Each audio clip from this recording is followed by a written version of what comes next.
वज़ीर-ए-आज़म का बिजली बिलों में पीटीवी फीस खत्म करने का ऐलान। अपना मीटर अपनी रीडिंग ऐप का इजरा कर दिया। तकरीब से खिताब करते हुए कहा कि अपना मीटर अपनी रीडिंग ऐप पर सार्फिन मीटर रीडिंग की तस्वीर अपलोड करेंगे। इसकी बुनियाद पर उनका माहाना बिल जारी किया जाएगा। इस ऐप का मकसद ओवर बिलिंग, रीडिंग की गलतियों और रीडिंग में ताखीर जैसे मसाइल का हल है। मुल्क भर के डिस्कोज में इनकलाबी तब्दीलियाँ की गई हैं।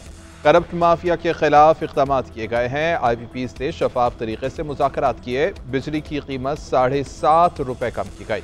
हर साल रीबेसिंग होती है। खदशा था कि कीमत में 70 पैसे इजाफा ना हो जाए। ऐसे तरीके अपनाए कि बिजली महंगी ना हो। ये शुरुआत है। सबसे बड़ा चैलेंज बिजली चोरी को रोकना है। Justice Sarfaraz Dogar Islamabad high court के सीनियर तरीन जज बन गए। सदर मुमलिकत ने सुप्रीम कोर्ट फैसले की रोशनी में सीनियरिटी लिस्ट जारी कर दी। जस्टिस सरफराज डोगर, जस्टिस खादिम हुसैन और जस्टिस आसिफ का मुस्तकिल तबादला कर दिया गया। जस्टिस मोहसिन अख्तरकियानी दूसरे नंबर पर सीनियर जज होंगे।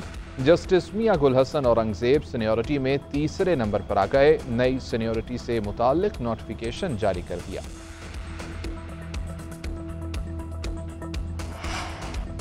मखसूस नशस्तों से मुताल्लिक सुप्रीम कोर्ट फैसले की कॉपी इलेक्शन कमीशन को मौसूल। ज़राए के मुताबिक इलेक्शन कमीशन की कानूनी टीम ने फैसले का जायजा लेना शुरू कर दिया।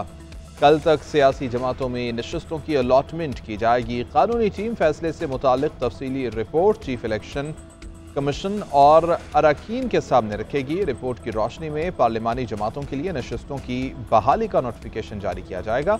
नशस्तें बहाल होने से कौमी असम्बली में हुक्मरान इत्तेहाद को 2/3 अक्सरियत हासिल होगी। सेनेट की ज़ेर इल्तिवा नशस्तों पर भी इंतखाबात कराए जाएंगे।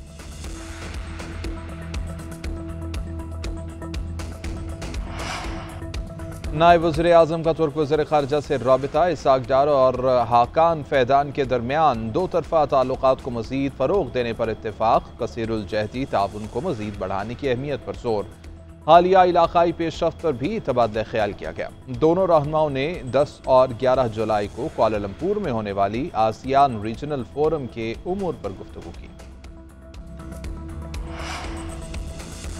पंजाब असम्बली में जारहाना रवैया अपोजिशन को महंगा पड़ने लगा। हुकूमत का तमाम कायमा कमेटियों के चेयरमैन के खिलाफ तहरीक अदम एतमाद लाने का फैसला। 3 कायमा कमेटियों के चेयरपर्सन्स के खिलाफ तहरीक अदम एतमाद जमा करा दी गई। अपोजिशन के पास मौजूद तमाम कमेटियां और मराद वापस ली जाएंगी। गुज़श्ता दौरे हुकूमत में असम्बली को कायमा के बजाय खसूसी कमेटियों से चलाया गया था।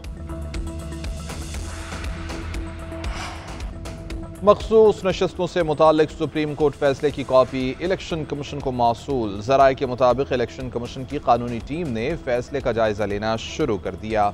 कल तक सियासी जमातों में नशस्तों की अलॉटमेंट की जाएगी। कानूनी टीम फैसले से मुताल्लिक तफसीली रिपोर्ट चीफ इलेक्शन कमीशन और अरकान के सामने रखेगी। रिपोर्ट की रोशनी में पार्लिमानी जमातों के लिए नशस्तों की बहाली का नोटिफिकेशन जारी किया जाएगा। नशस्तें बहाल होने से कौमी असम्बली में हुक्मरान इत्तेहाद को 2/3 अक्सरियत हासिल होगी। सेनेट की ज़ेर इल्तिवा नशस्तों पर भी इंतखाबात कराए जाएंगे।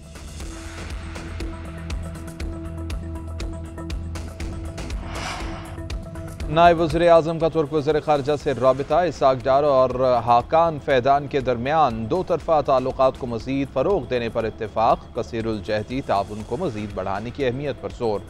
हालिया इलाक़ाई पेशरफ़्त पर भी तबादला ख्याल किया गया। दोनों रहनुमाओं ने 10 और 11 जुलाई को कुआलालंपुर में होने वाली आसियान रीजनल फोरम के उमूर पर गुफ्तगू की। पंजाब असम्बली में जारहाना रवैया अपोजिशन को महंगा पड़ने लगा। हुकूमत का तमाम कायमा कमेटियों के चेयरमैन के खिलाफ तहरीक अदम एतमाद लाने का फैसला। 3 कायमा कमेटियों के चेयरपर्सन्स के खिलाफ तहरीक अदम एतमाद जमा करा दी गई। अपोजिशन के पास मौजूद तमाम कमेटियां और मराद वापस ली जाएंगी। गुज़श्ता दौरे हुकूमत में असम्बली को कायमा के बजाय खसूसी कमेटियों से चलाया गया था। भारतीय खुफिया एजेंसी रॉ की कमान तब्दील। रावी सिन्हा को बतौर सरबराह तौसीह न दी गई। प्राग जेन को एजेंसी का नया सरबराह मुकर्रर किया गया। मोदी हुकूमत ने पाकिस्तान के साथ हालिया कशीदगी के बाद क़यादत तब्दीली का फैसला किया। प्राग जेन का माजी पाकिस्तान पर मरकूज ऑपरेशन से जुड़ा रहा है। मोदी हुकूमत रॉ की तब्दीली के जरिए अपनी सियासी पोजीशन महफूज रखना चाहती है। पाकिस्तान के साथ हालिया तनाज़े में भारतीय खुफिया एजेंसी मुअस्सर कारकर्दगी नहीं दिखा सकी थी। हुकूमत पर रॉ की नाकामी का दबाव बढ़ने के बाद नई क़यादत लाई गई। तजियाकारों का कहना है कि रावी सिन्हा की तब्दीली हुकूमती चेहरा बचाने की कोशिश है।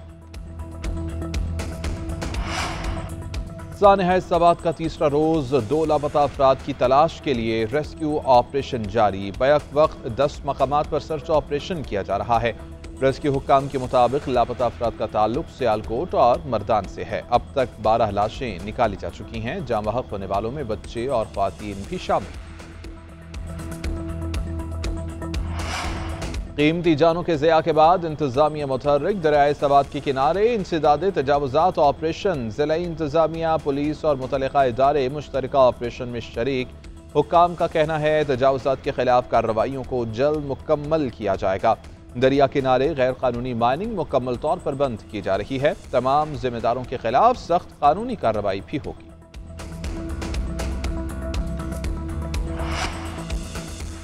भारत में अक़लियतें नज़रअंदाज। राहुल गांधी ने ज़ात पर मबनी मरदमशुमारी लाजिम करार दे दी। राहुल गांधी ने कहा कि तमाम तबक़ात की मसावी शराकत के लिए ज़ात पर मबनी मरदमशुमारी होनी चाहिए। जितनी आबादी उतना हक दिया जाए। ये लड़ाई हक की नहीं बल्कि शनाख्त की है। हर तबके को आबादी के मुताबिक जायज़ नुमाइंदगी मिलना जमहूरियत है।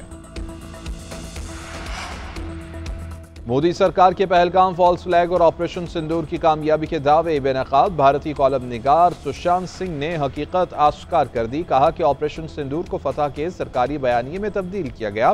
पहलगाम के हमलावरों को पाकिस्तान से जोड़ने का सबूत कहाँ है। भारतीय फजाइया ने अपने 5 लड़ाका तैयारे गंवा दिए। हुकूमत स्ट्राइक की कोई सैटेलाइट तस्वीर या वीडियो शवाहिद मंजर-ए-आम पर नहीं ला सकी। ऑपरेशन सिंदूर की कहानी बदस्तूर मध्यम और सवालात के जवाबात का इंतजार है। जब तक भारत पहलगाम और इस पर फौजी रद्द-ए-अमल से सबक नहीं सीखता, भारत का मुस्तकबिल तारीक नजर आता है।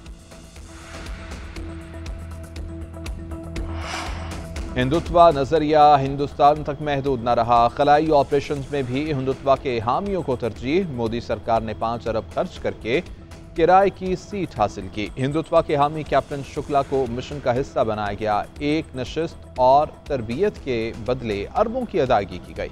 किराए पर ली गई नशिस्त को गोदी मीडिया कौमी कामयाबी के तौर पर पेश करने लगा। और Asian youth girls net ball championship के मुकाबले पाकिस्तान ने मेजबान जनूबी कोरिया को भी शिकस्त का मजा चखा दिया। मेगा इवेंट में फतुहात की हैट्रिक मुकम्मल। कौमी टीम खेल के आगाज से ही छाई रही। एक तरफा मार्का पाकिस्तान ने 6 के मुकाबले में 91 पॉइंट से अपने नाम किया। पाकिस्तानी टीम 6 पॉइंट्स के साथ ग्रुप बी में टॉप पोजीशन पर बराजमान। कल जापान से टकरा होगा।